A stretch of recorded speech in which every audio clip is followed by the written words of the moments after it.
In our Parsha, our double Parsha this week, Tazria-Metzora, we read about something that might feel uncomfortably familiar.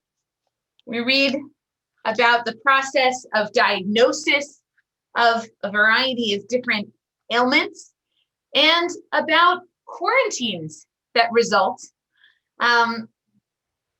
requiring the person or people suffering these diseases to be separated from the community. And this, there's something about this text which I think might ring true and might read differently, having experienced actual quarantines and isolations. The biblical commentators take a look at these diseases and they're not all quite sure what to make of them. And the Ibn Ezra and some other commentators actually very explicitly explain the processes undergone by the person suffering from these ailments.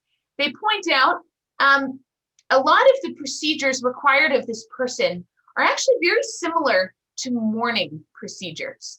We ask this person to distinguish themselves from other people, so other people can know to stay away, to not catch this disease, but we do it in such a way that looks like mourning.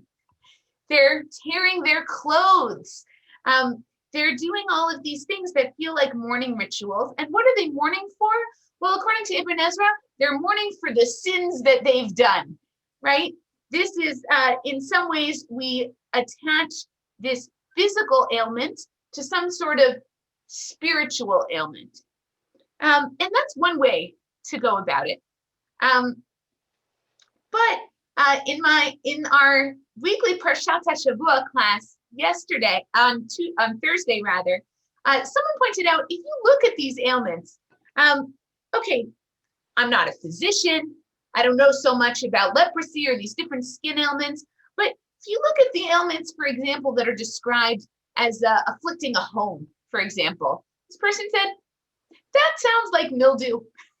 What they're describing, that's familiar to me. This feels real. And the fear of contagion, the fear of spreading, that feels real too.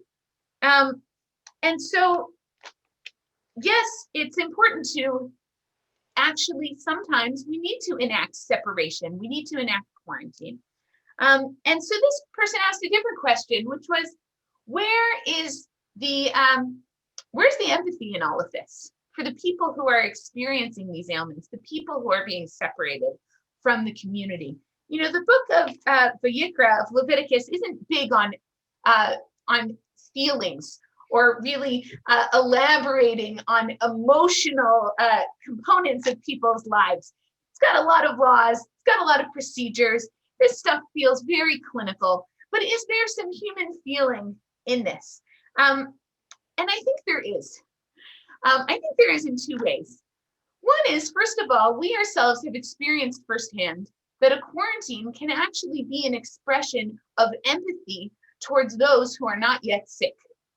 And that when we isolate ourselves, we are actually looking out for those around us. But I think there's an even bigger point to be made about this parsha, which is that we have a procedure here, not just for leaving the community, but we have a procedure for coming back. And that procedure for coming back doesn't need to exist from a medical standpoint, from a contagion standpoint. If the fear of contagion is gone, once you've ascertained that, you could just seamlessly go right back into the community. But that's not what happens.